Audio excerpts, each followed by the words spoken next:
Muy bien, hemos visto ya entonces la primera ley de Newton, o principio de inercia. Acá no lo he borrado del video anterior para que nos quede bien claro, ¿no? Lo voy a repetir. Entonces, ¿qué decíamos? Que si no hay ninguna acción externa, o sea, un cuerpo parece aislado, entonces, que no haya acción externa o aislado es lo mismo, un cuerpo aislado, absolutamente que no tenga ninguna relación con ningún otro cuerpo, o sea, no hay acción de ningún tipo, los cuerpos todos conservan su estado de movimiento. ¿Qué significa eso? Para un solo cuerpo, y provisoriamente va a ser que conservan su velocidad. Después vamos a completar este concepto, pero por ahora simplemente es decir que conservan su velocidad. ¿Qué significa la palabra conservar? También la vamos a utilizar muy a menudo dentro de poco tiempo. Conservar significa simplemente que se mantiene constante. Esa es una manera de decirlo, ¿sí? La velocidad se conserva significa que permanece constante. Noten que cuando digo velocidad estoy hablando del vector velocidad, módulo, dirección y sentido. Ya lo dijimos varias veces, pero lo sigo aclarando para que no haya ninguna duda. Por lo tanto, ¿qué puede hacer un cuerpo entonces que no tiene ninguna acción externa? Únicamente puede hacer un movimiento rectilíneo uniforme. ¿Ok?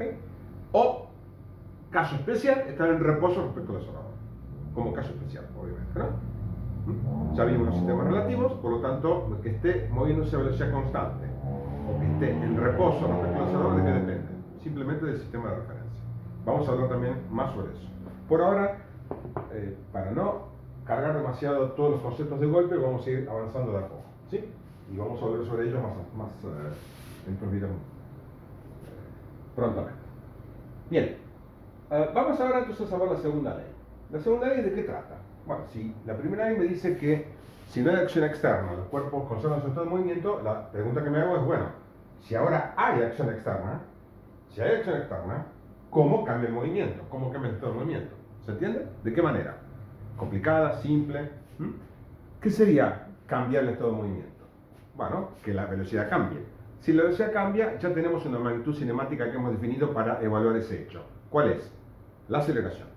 En una palabra entonces, ¿qué tengo que esperar yo? Si hay acción externa ahora, en lo contrario de esto, si hay acción externa, entonces el cuerpo no conservará su estado de movimiento, su velocidad no será constante y entonces habrá una aceleración. Esa es la conclusión que saco.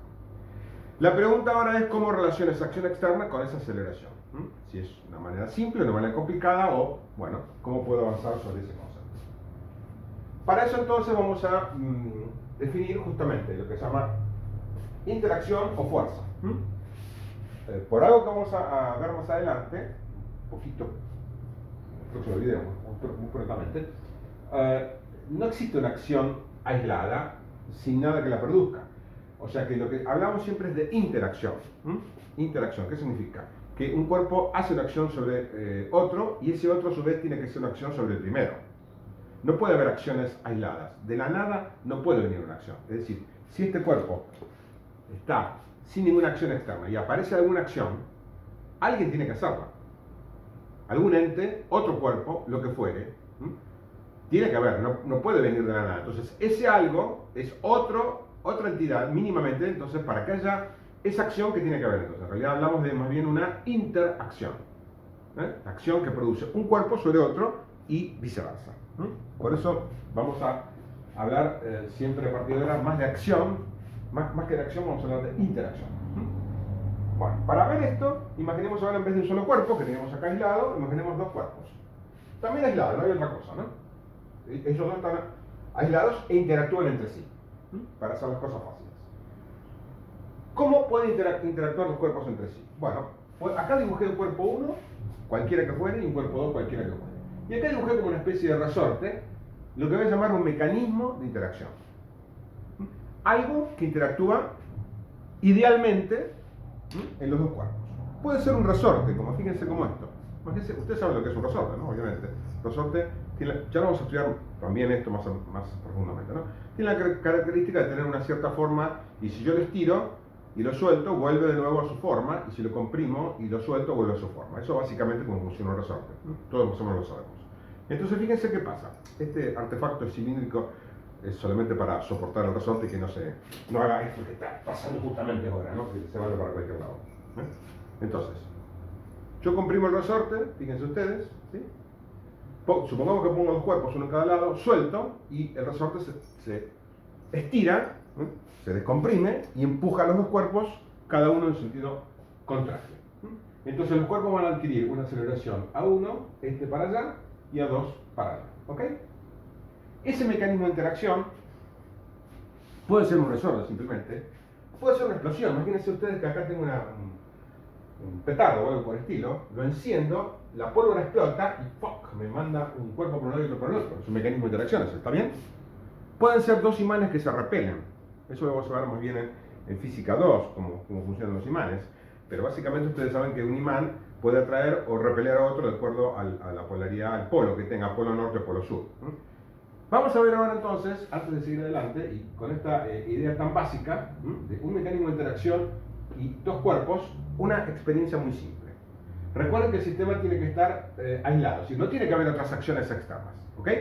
En principio, solamente tiene que haber esta acción, porque si no, vamos a complicar el problema de entrada. Entonces, vamos a ver entonces con dos carritos que tienen casi nada de rozamiento, idealmente no tienen nada de rozamiento, que se mueven en sentido horizontal, y vamos a poner justamente un mecanismo de interacción que va a ser justamente eso que dije recién, la repulsión de un imán, y vamos a ver qué pasa, ¿ok?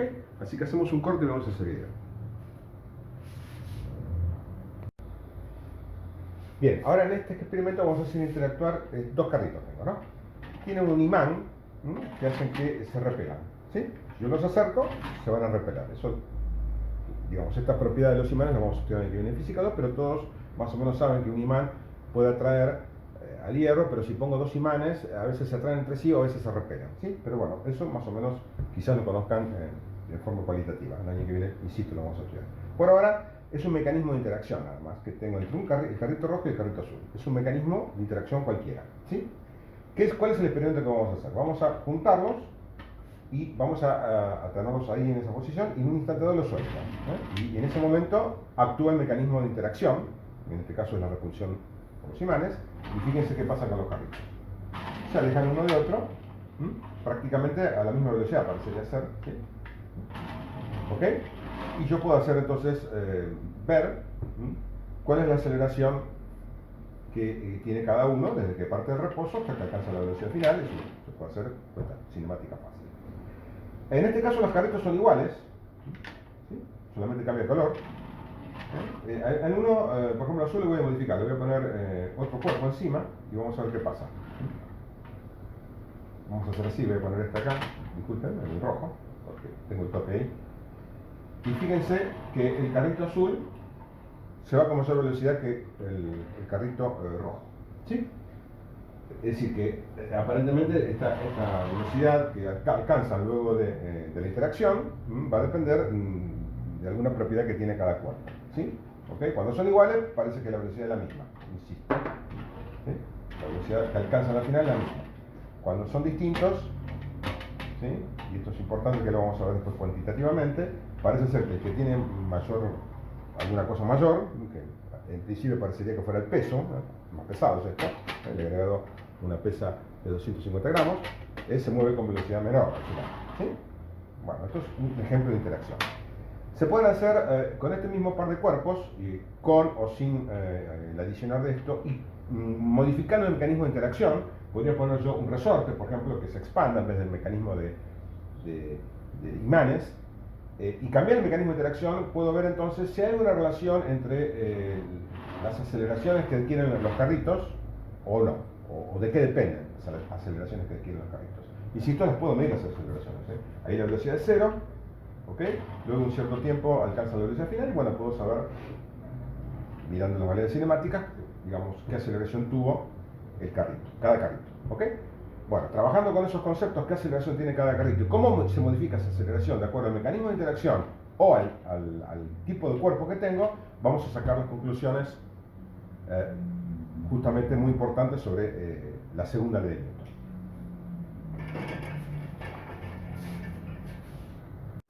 Bien, ¿han visto?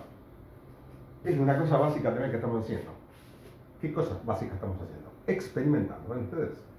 Eso es la física, una ciencia experimental. ¿Por qué no hubo desarrollos antes de Galileo? Porque no se experimentaba, no había esa idea de experimentar. Ya lo criticamos a Aristóteles por ese hecho. Se pensaba que la física se podía razonar como se razona, por ejemplo, en la filosofía. Y esto no requiere simplemente experimentos. Por eso son distintas ciencias. La física tiene su método que justamente dio también origen al método muy parecido a las demás ciencias experimentales, como la química, la biología y las demás ciencias que surgieron de este concepto científico. Así que siempre tenemos que experimentar. Por lo tanto, experimentamos. Y vamos a suponer que, bueno, como vimos recién, los cuerpos se mueven en sentido contrario, cambian su velocidad, están en reposo al principio y luego alcanzan una velocidad final, entonces puedo medir la aceleración. Imagínense que de alguna manera, no sé, con un cronómetro o si quieren con un rayo láser, como ustedes quieran, de la manera más simple o más sofisticada, puedo medir la aceleración. Entonces, la hipótesis es que sin conocer este mecanismo, no sé qué es este mecanismo, insisto, repulsión del imán, un resorte, la explosión, no sé qué es el mecanismo, pero sí puedo medir entonces qué cosa, las aceleraciones que adquiere cada uno. Y haciendo repetidos experimentos voy a sacar una conclusión muy interesante. Vamos a empezar por suponer un mecanismo A. Los mecanismos pueden ser A, B, C, distintos mecanismos de interacción. Repito, para hacer una correlación directa. A puede ser el resorte, B una explosión, C los imanes. Distintos mecanismos de interacción. Entonces, se me ocurre como lo único que puedo medir, no conozco el mecanismo de interacción y no sé otra cosa más, empiezo a hacer los cocientes de las aceleraciones, que es lo único que puedo medir hasta ahora. Entonces hago el cociente de A1 sobre A2, por ejemplo, para el mecanismo A, el resorte. Luego, pongo la pólvora y hago el cociente entre A1 y A2 para el mecanismo B. Y así sigo con distintos experimentos, siempre con el cuerpo 1 y 2 sin cambiar. Una cosa que tengo que decir, antes de seguir, que también lo vamos a ver muy a menudo, es que cuando uno hace experimentos, normalmente cambia una sola cosa por vez. Si uno cambia de golpe todo, no va a entender qué pasa. ¿Qué significa cambiar de golpe todo? Que cambie el mecanismo de interacción y cambio de cuerpo, por ejemplo, ¿no? Entonces, ahí tengo ya una ensalada de la cual es difícil llegar a una conclusión. ¿Qué estoy manteniendo mientras cambio el mecanismo de interacción acá? Lo que mantengo constante son el cuerpo 1 y el cuerpo 2. ¿Sí? ¿Se entiende? Eso permanece constante. Lo que cambio es entonces el mecanismo A, B, C. Y hago este cociente y veo quizás con asombro, que ese cociente permanece constante. Es igual, no importa el mecanismo de interacción. Siempre da lo mismo. A1 sobre A2, no importa qué mecanismo sea, siempre va a dar un mismo valor. Acá tengo que decir también otra cosa que vamos a emplear siempre en física. Cuando nosotros tenemos algo que desconocemos y de repente alguna magnitud o alguna combinación de magnitudes se mantiene constante, eso nos hace abrir los ojos así. Decimos, acá puede haber algo interesante. ¿Se entiende? Lo vamos a ver permanentemente. De hecho, los tres grandes principios de la física que vamos a estudiar este año justamente hablan de magnitudes que se mantienen constantes, aunque el sistema esté cambiando de forma aparentemente caótica. Aunque un sistema esté cambiando, por ejemplo, como el sistema solar, imagínense ustedes, cambia de manera aparentemente caótica, puedo encontrar una magnitud que la invento en realidad, ¿no? Y veo que parece que es un modelo, digamos, ¿no? Que funciona, y esa magnitud, a pesar de todos los cambios, se mantiene constante. Eso me atrae al físico enseguida, y dice, esto debe ser importante. Bueno, entonces, ¿qué es lo que veo que es importante? Si esto fuera totalmente distinto, bueno, no llego a ninguna conclusión, pero estoy viendo que el cociente, repito, de aceleraciones, no depende de la interacción. Interesantísimo. Y eso entonces lo llamo una constante. Es una constante ya fija entre el cuerpo 2 y 1. La llamo constante del cuerpo 2 al cuerpo 1. Y no es función, como ustedes ven, de la interacción. ¿Sí? Bien. Ya agoté entonces todo lo que puedo hacer con el cuerpo 1 y cuerpo 2. 20 interacciones, siempre la constante es la misma. Listo. ¿Qué hago ahora entonces? Ahora sí. Voy a cambiar y en vez de poner el cuerpo 2, ¿qué pongo? Un cuerpo 3. ¿Sí? Entonces hago la interacción ahora entre 1 y 3. Para ver qué pasa. Y de nuevo. La interacción A, repito la interacción A con el resorte, la interacción B con la explosión, la interacción C con el imán, etcétera, etcétera. Voy repitiendo y ¿qué veo? Ya no con tanto asombro, veo que también es constante, A1 con A3, y esa es la constante, la llamamos entre los cuerpos 3 y 1. Que es distinta de esta en general, ¿no? Si los cuerpos son distintos, es distinta. ¿Qué estoy viendo entonces ahora? Que para cada par de cuerpos existe un valor común a ellos. ¿Sí? ¿Se dan cuenta, no?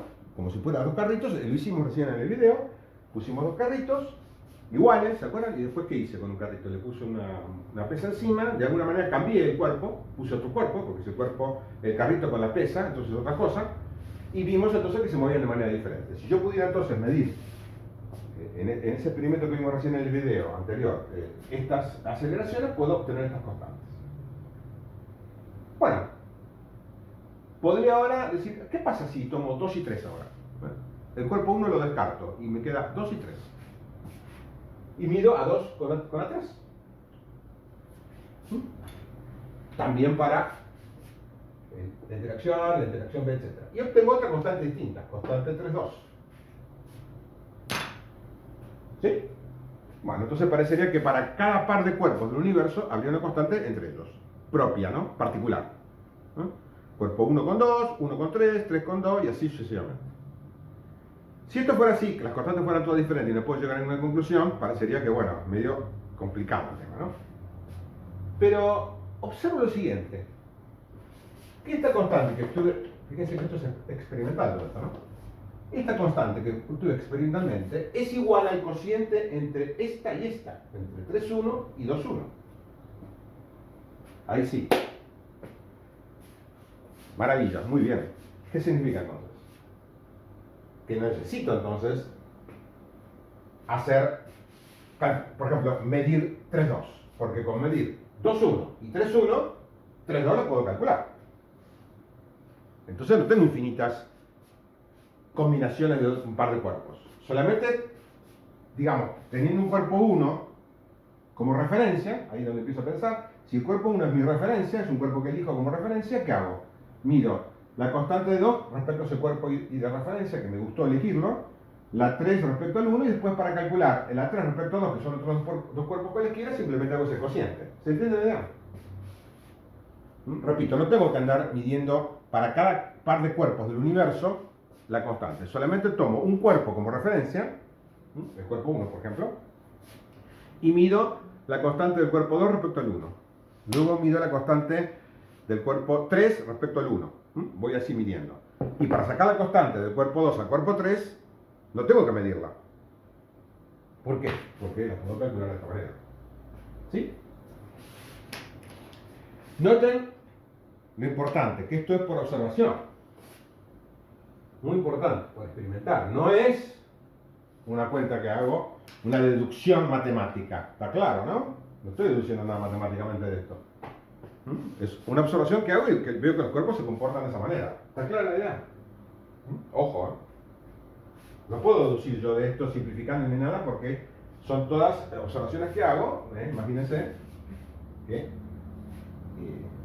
todo experimenta. Entonces, esto me lleva a lo siguiente.